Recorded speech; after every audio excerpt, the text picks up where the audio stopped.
Coucou, j'espère que tu vas bien.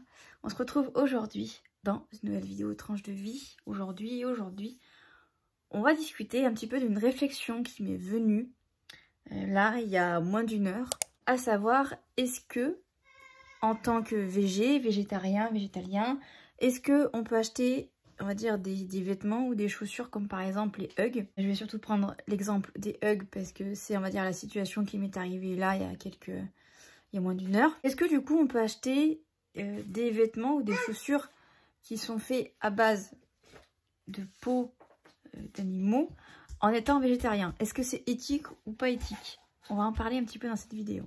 Je sais pas si tu en avais entendu parler, mais il y a peut-être 2 ans, il y a la youtubeuse Elsa Makeup qui avait fait une vidéo. Alors, je ne sais plus trop quel était le thème de sa vidéo. Est-ce que c'était la vidéo mes cadeaux d'anniversaire ou un truc dans le genre? Et dans la vidéo, elle disait dans le plus grand des calmes qu'elle avait acheté des Ugg. Et en fait, cette partie-là de vidéo, qui a duré quand même très peu de temps comparé à toute la vidéo, a fait littéralement un scandale, voilà, sur YouTube et sur les réseaux sociaux. Elle s'est littéralement mangé une vague de bad buzz incroyable. À ce moment-là, je ne savais pas en fait que les Ugg s'étaient faits en peau d'animaux. Et jusqu'à même quelques minutes, je ne savais même pas en quelle peau d'animaux c'était fait, c'est pour te dire. Donc, grâce au scandale Elsa Makeup, on va dire, j'ai su que c'était en fait des chaussures qui étaient faites à base comme je disais, de peau d'animaux. Et là, en fait, j'ai su que c'était fait à base de peau de mouton. En fait, ils se servent de la peau du mouton et également de la laine du mouton pour faire les Ugg, en fait. Et plus particulièrement les bottes. Parce que c'est surtout les bottes qui sont connues. Et je me souviens d'ailleurs que Elsa Makeup, quand elle a dû un petit peu répondre à la polémique, elle était un peu énervée qu'on lui chope sa veste pour que ça. Moi, ce qui m'a dérangée, entre guillemets, dans sa vidéo à elle, c'est le fait qu'en fait, on avait l'impression qu'elle s'en foutait, en fait, que ça soit fait en peau de mouton, du coup. Et que elle, voilà, elle se disait, je suis contente, j'ai mes Ugg. Et voilà, l'écologie, les animaux, la maltraitance et le fait qu'on tue des animaux pour avoir la fourrure et la peau. Il faut savoir que contrairement à ce qu'on peut penser, on ne tue pas, par exemple, un mouton. On va prendre l'exemple du mouton, mais le mouton, en tant qu'humain, on mange le mouton. Mais si on veut, par exemple, la fourrure du mouton, on va pas prendre le même mouton qu'on a tué pour sa viande. C'est-à-dire qu'en fait, les animaux qui sont, on va dire, élevés pour leur viande, on va dire, sont tués d'un côté, et les animaux qui sont élevés pour leur fourrure et leur peau sont élevés d'un autre côté.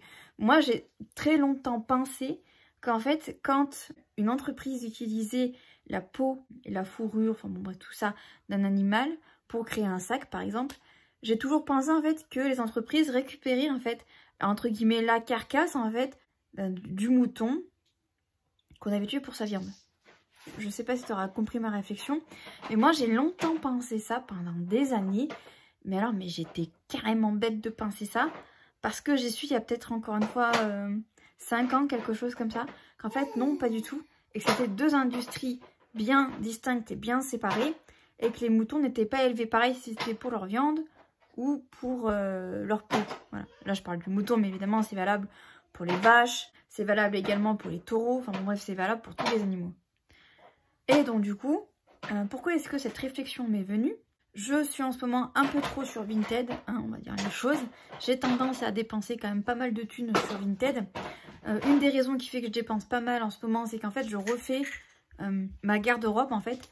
Parce que ça fait des années que j'ai les mêmes fringues et je pense que voilà, j'en ai clairement ras-le-bol. Je pense qu'on est plein à un moment donné, on va avoir ras-le-bol de voir toujours les mêmes fringues et de porter tout le temps les mêmes choses.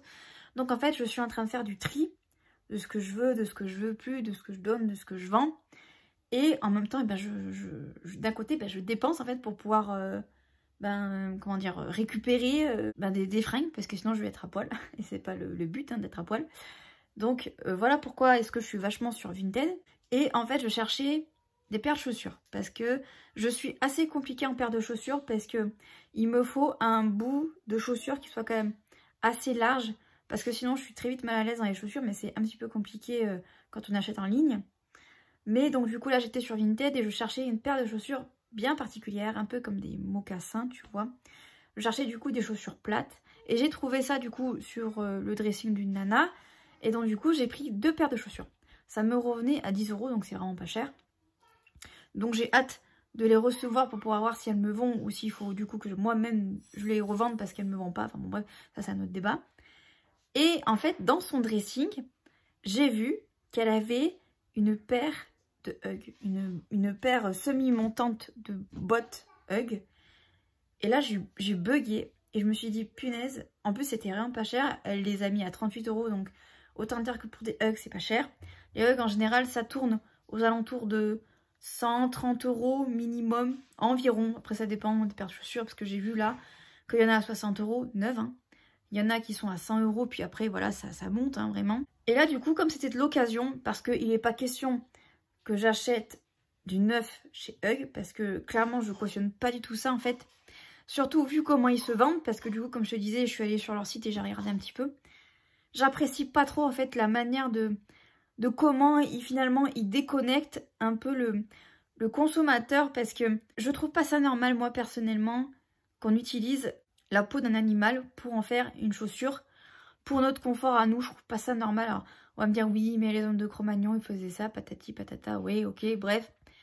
Mais on a évolué entre-temps, et maintenant, on peut faire des choses comme par exemple des pantalons à base de cuir vegan. Les chaussures, c'est pareil. Ok, c'est pas le même prix. Hein. Franchement, ça coûte une blinde. Mais si toutes les marques s'y mettent, ça va permettre de faire baisser le prix du cuir vegan ou de la matière vegan en question. Et nous, personnes lambda, on pourra se procurer ce genre de chaussures, ce genre de sac vegan. Et comme je te disais, du coup, en allant sur leur site, bon voilà, comme je te disais, j'ai pas du tout aimé comment ils vendent la chaussure en disant que c'est une technologie révolutionnaire, que limite ils ont trouvé un truc de fou, que c'était jamais trouvé avant eux, et que ce qu'ils mettent dans leurs chaussures, ça crée un confort incroyable et que ça protège l'été de la chaleur et l'hiver du froid. Enfin bon, bref, ils ont vendu le truc super bien, quoi. Mais moi, en fait, je peux pas, en fait. Neuf, c'est sûr, je pourrais jamais acheter une paire de Hug. Mais là, du coup, le problème qui m'a été posé dans ma tête, c'est... Là, c'est une paire d'occasion. Donc, quelque part, c'est pas moi qui ai acheté, on va dire, la paire neuve. C'est quelqu'un qui l'a achetée. Là, en plus de ça, elle était à 38 €. Bon, il faut compter l'assurance acheteur et les frais de port. Mais ça m'aurait revenu à moins de 50 €. Donc, ça valait encore le coup. Et en fait, je me suis demandé si, éthiquement parlant, c'était OK d'acheter une paire de Hug d'occasion. Et en fait, je me suis dit que ça pourrait être intéressant qu'on en discute en vidéo du coup. Est-ce que j'ai acheté cette paire de Hug, cette paire de bottes Hug? Non, je n'ai pas acheté la paire. Et je vais t'expliquer un petit peu pourquoi. Je me suis dit que je me sentais pas à l'aise de faire ça. Parce que, certes c'est sûr, surtout si apparemment, si la marque les vend aussi bien que ce qu'est la réalité, qu'elles sont hyper confort, et c'est ce qu'on entend partout d'ailleurs sur les réseaux sociaux, que limite avoir une paire de Hug, c'est... indispensable et c'est génial machin, ok, mais moi en fait je me serais pas sentie à l'aise avec ce choix là, même si c'est de l'occasion, parce que je ne supporte pas l'idée de me dire que il y a un animal qui a été tué pour faire une paire de chaussures. Alors c'est un petit peu délicat parce que du coup on pourrait se dire que c'est un peu la même chose pour les fringues, pour les sacs, même pour la nourriture. On va prendre l'exemple de la nourriture, mais si on prend l'exemple de la nourriture, il y a des gens, par exemple comme les pizzas, il y a eu un scandale il n'y a pas très longtemps, bah, c'est les gens qui mettent, qui préparent les pizzas, qui les mettent dans des boîtes, etc. Donc finalement, on peut comparer ça un peu comme de l'esclavage moderne, je mets des guillemets, mais c'est un peu ça. Si tu travailles à la chaîne et pendant 7 heures tu emballes des pizzas et tu les fais passer sous une machine, bon voilà. Donc finalement, d'un côté, on peut être jamais vraiment satisfait de notre manière de consommer, parce qu'à chaque fois, finalement, il y a peut-être toujours un truc qui va nous dire « Ouais, mais c'est pas éthique ». Là, voilà, par exemple, on a pris l'exemple dans cette vidéo des chaussures Hug, où moi, je me suis dit « Ok, c'est de l'occasion, c'est pas moi qui ai acheté la paire neuve à l'usine, et finalement, j'entretiens pas, entre guillemets, ce trafic parce que je l'ai pas acheté neuf et c'est quelqu'un d'autre qui l'a acheté, et voilà. » Mais de l'autre côté, si je porte cette paire, je vais pas me sentir à l'aise. Je suis en train actuellement de faire le montage de cette vidéo. Je voulais rajouter un point que j'estimais, pareil, assez intéressant.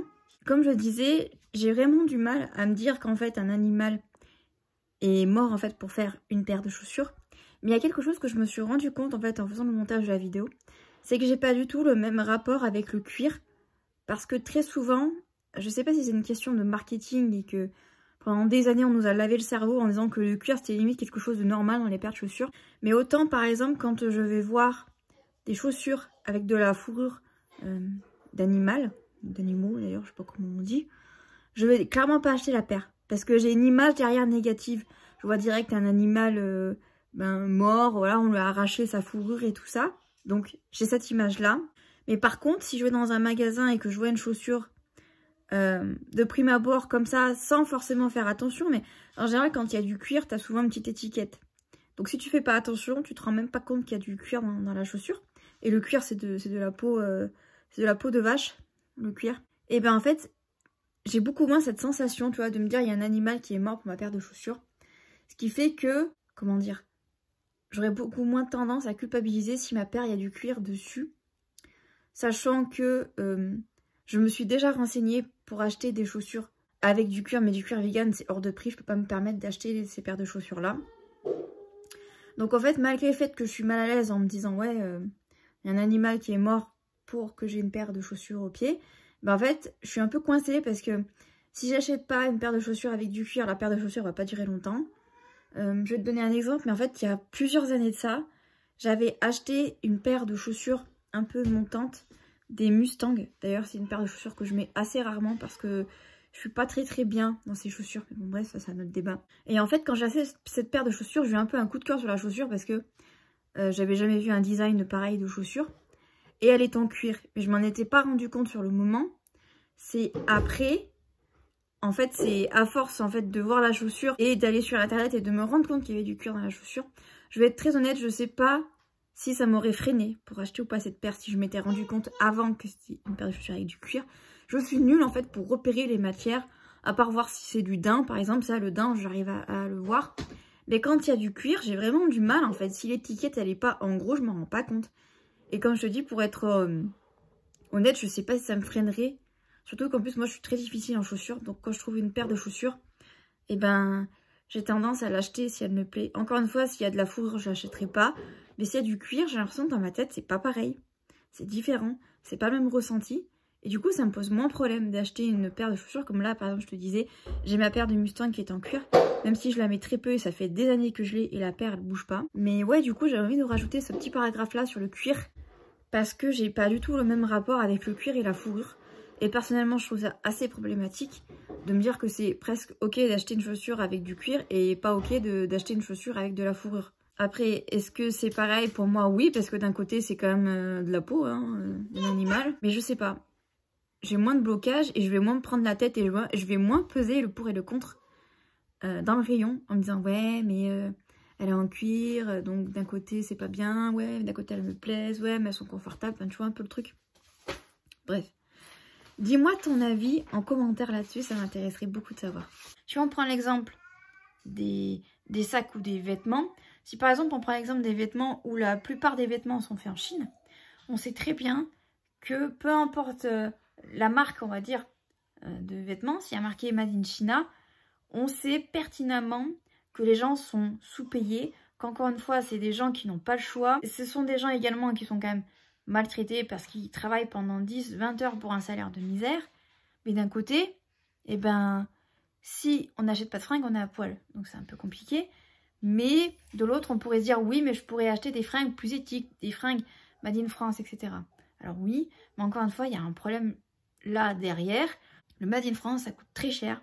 Et moi, personnellement, j'ai déjà acheté des fringues Made in France. Et en plus du prix qui pour moi est exorbitant, j'ai trouvé que la qualité n'était pas au rendez-vous.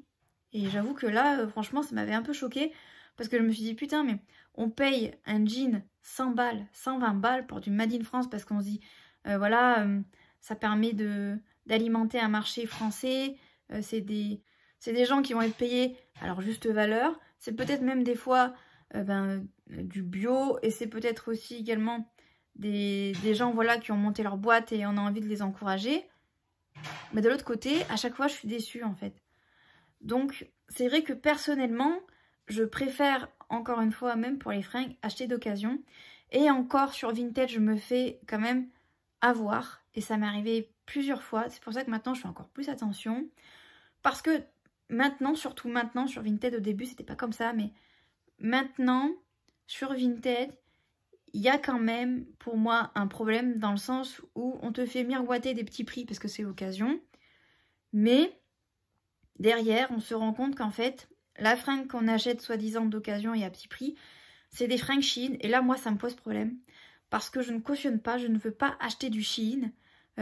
Encore une fois, il y a des gens qui n'ont pas les moyens, voilà, d'acheter des fringues, que ce soit Made in France ou même des fringues à Kiabi. Parce que Kiabi, c'est une des anciennes, on va dire que ça coûte pas trop cher. Il y a des gens qui ont quand même pas les moyens qui du coup se rabattent sur Shein parce que c'est vraiment peu cher. Mais moi, d'occasion, je ne cautionne pas d'acheter du Shein.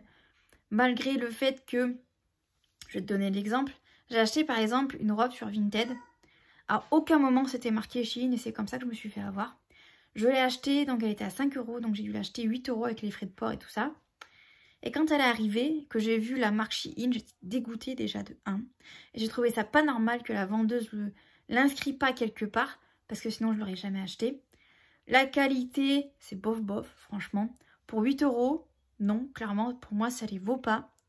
Parce que, en fait, c'est une robe rouge à pois blanc, avec des boutons, en fait, qui partent d'ici jusqu'en bas. Et, en fait, dès que je bouge, les boutons s'enlèvent, les coutures sont mal finies, quoi. Donc, bon, bref. Comme je te le disais, du coup, pour moi, acheter du Shein même d'occasion, ça ne me va pas. Je ne veux pas. Je préfère acheter du Mango d'occasion ou même du H&M, même si c'est du Made in China, on est d'accord. Mais je préfère acheter ce genre de marque-là parce que j'aurai moins l'impression de me faire avoir. Et donc, du coup, pour revenir à cette histoire de Hug, j'aimerais beaucoup avoir ton avis en commentaire, que ce soit par rapport au Hug ou par rapport à d'autres choses. Mais du coup, j'aimerais beaucoup avoir ton avis pour savoir si toi, tu trouves ça ok d'acheter, peu importe ton régime alimentaire ou peu importe ta manière de consommer, mais est-ce que toi, tu serais ok pour, on va dire, acheter par exemple des Hug d'occasion, mais par exemple, comme moi, tu ne veux pas les acheter neuves parce que tu ne veux pas donner de l'argent à la marque. Mais tu vois, là, je suis en train de me dire en disant ça qu'en fait, finalement, même quand on achète d'occasion des Hug, ben, en fait, on va quand même leur faire de la pub et on va quand même leur donner de l'argent sans le vouloir d'un côté, mais de l'autre, oui. Parce qu'en fait, finalement, cette personne-là qui met en vente ses Hug, peut-être qu'elle met en vente ses Hug pour pouvoir s'acheter une nouvelle paire. Et peut-être que tant qu'elle n'a pas vendu sa paire de Hug, elle ne va pas s'acheter sa paire neuve de Hug. Et le fait, en plus, même si c'est de l'occasion, mais juste le fait de porter des Hug au pied, même si c'est de l'occasion, il y a forcément des gens qui vont être interloqués par tes bottes, que ce soit des amis, la famille, ou même des gens dans la rue, qui des fois vont te dire « Oh là là, vos bottes, elles sont super belles. Où est-ce que vous les avez achetées ?» Et surtout que les Hug, en plus de ça, c'est marqué sur la chaussure, ça se voit que c'est des Hug. Donc les gens, forcément, tu vas forcément en fait donner envie à des gens d'acheter cette paire de bottes, en fait. Les gens vont être curieux, les gens vont aller sur le site, les gens vont regarder, les gens vont se dire « Ah ouais, ça va, j'aimerais bien essayer, donc du coup, je vais acheter. » Donc en fait, je suis en train de me dire en même temps que, voilà, en même temps que je suis en train de te parler, que en fait, eh ben, même si on achète d'occasion d'une marque qu'on ne veut pas acheter pour x, y raison, en fait, on va lui faire de la pub et on va lui donner notre argent d'un côté. Donc en fait, là, je suis en train de me dire que j'ai bien fait de ne pas acheter cette paire de Hug parce que ça me va pas du tout. Mais genre, vraiment pas du tout. Je préfère du coup mettre des grosses chaussettes dans mes bottes plutôt que du coup d'acheter des Hug. Voilà. C'était ma petite réflexion sur ce sujet. Ça m'intéresse du coup, comme je te disais, énormément de savoir ton avis par rapport à tout ça. N'hésite pas à me dire tout ça en commentaire. Et jusqu'à jeudi, 18 h pour une nouvelle vidéo sur la chaîne. Je te souhaite une très bonne semaine. Bye bye.